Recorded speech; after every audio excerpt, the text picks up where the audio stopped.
Hi everyone. ডিউটির মধ্যে থেকে বাইরের আবহাওয়াটা একটু দেখা হয় না। শীতের মধ্যে বাইকে করে আমার কলিগকে দেখতে যাচ্ছি জাপান বাংলাদেশ।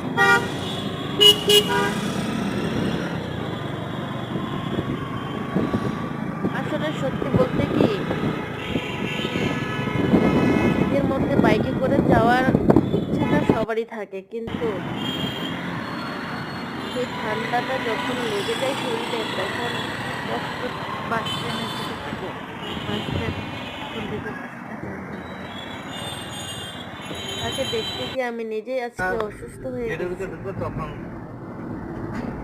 আপনারা সবাই যে কোনো সার্ভিসের জন্য জাপান বাংলাতে যাবেন। ওকে, ভালো থাকবেন। বাই।